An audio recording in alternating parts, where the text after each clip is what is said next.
दोस्तों, कहानी की शुरुआत होती है एक छोटे से टाउन को दिखाते हुए जहाँ कोल माइनिंग का काम होता था और इसी माइन में काम करने के लिए शर्टमैन भी आता है जो कि माइन में पार्टनरशिप रखता है। और इस वक्त इसका बेटा भी साथ होता है, लेकिन ये अपने फादर से कहता है कि मैं काम वाले टूल्स तो घर पर ही भूल आया। शर्टमैन इसे टूल्स लाने की परमिशन देता है और जैसे ही ये लड़का आगे बढ़ता है तो इसे क्रिएचर अपना शिकार बना लेता है। अपने बेटे के चीखने चिल्लाने की आवाज सुनकर शर्टमैन भी जल्दी से उसकी मदद करने जाता है, पर ये क्रिएचर इतनी आसानी से इस लड़के को नहीं छोड़ता, बल्कि बचाने वाले शर्टमैन पर भी अटैक करके उसे और शर्टमैन को पैरालाइज कर इसके बेटे को खींचकर यहाँ से ले जाता है। इसके बाद क्रिएचर की बहुत ही खतरनाक आवाज यहाँ गूंजने लगती है और फिर यहाँ से सीन शिफ्ट होता है कई साल आगे, जहाँ हम एरियन नाम की एक लड़की को देखते हैं जो कि उसी हादसे पर रिसर्च कर रही थी जो काफी साल पहले माइनिंग में काम करते वक्त हुआ था।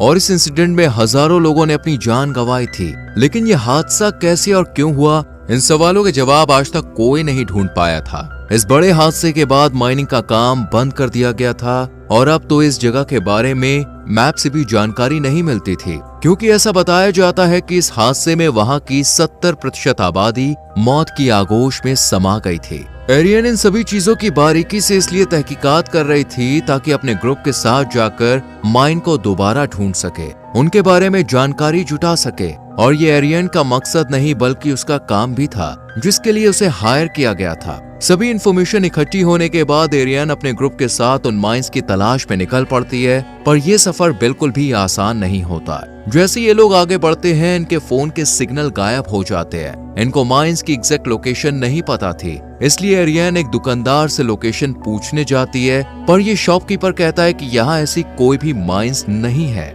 ये सुनकर एरियन समझ जाती है कि ये आदमी झूठ बोल रहा है। जिद करने के बाद भी ये आदमी कुछ नहीं बताता और इसे कहता है कि जिस रास्ते से आई हो उसी से वापस चली जाओ। एरियन के यहाँ से जाते ही वो आदमी किसी को फोन करके कहता है कि कोई परेशानी है। आदमी के वार्न करने के बाद भी एरियन गाड़ी लेकर माइंस की तरफ जाने लगती है, पर तभी इसकी नजर पीछे चल रही गाड़ी पर पड़ती है जो इन्हें ही फॉलो कर रही थी। एरियन इस गाड़ी से पीछा छुड़ाने के लिए माइंस के रास्ते पर न जाकर वापस लौटने लगती है और ऐसा करते ही गाड़ी इन्हें फॉलो करना बंद कर देती है और लौट जाती है। ये देखकर एरियन गाड़ी को फिर से माइंस के रास्ते पर लगा देती है और पूरा ग्रुप माइंस की तरफ बढ़ने लगता है। और इसी बीच डेंजर का बोर्ड भी पड़ता है, पर ये इस पर ध्यान नहीं देते और आखिरकार एंट्रेंस गेट पर आ जाते हैं, पर इसे हाई वोल्टेज करंट से लेस रखा गया था। ये देखकर एरियन टूटे हुए पेड़ को अपना रास्ता बनाकर अंदर पहुंच जाती है। इस सफर को तय करते करते दिन ढल जाता है, पर ये लोग नहीं रुकते और कुछ साइंटिस्ट यहाँ से कुछ जरूरी सैंपल्स कलेक्ट कर लेते हैं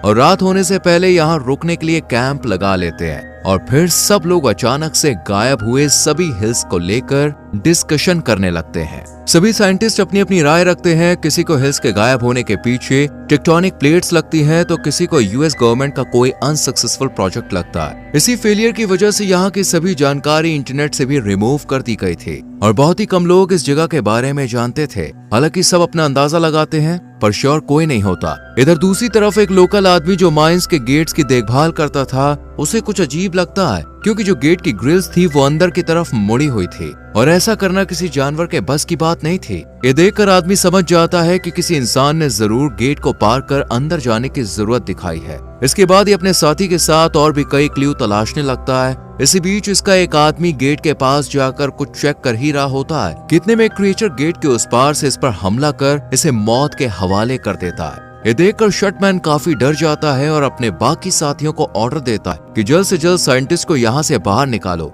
यानी भले ही साइंटिस्ट की टीम छुपकर अंदर गई थी, लेकिन शर्टमैन सब कुछ सच जानता था, इसलिए वो उन्हें बाहर निकालने का आदेश देता है। खैर, रात बीत जाती है और अगली सुबह ये पूरी टीम अपनी रिसर्च का काम करना शुरू कर देती है। जांच पड़ताल के दौरान खुलासा होता है कि इस एरिया में मेगाफोन्स और स्टूडियो फार्म लगाए गए हैं। जो मेगाफोन्स है वो महीन आवाजों को रिकॉर्ड करने का काम करते हैं, जबकि स्टूडियो फार्म का इस्तेमाल साउंड प्रूफिंग के लिए किया जाता है। ये जानने के बाद अब टीम और आगे बढ़ती है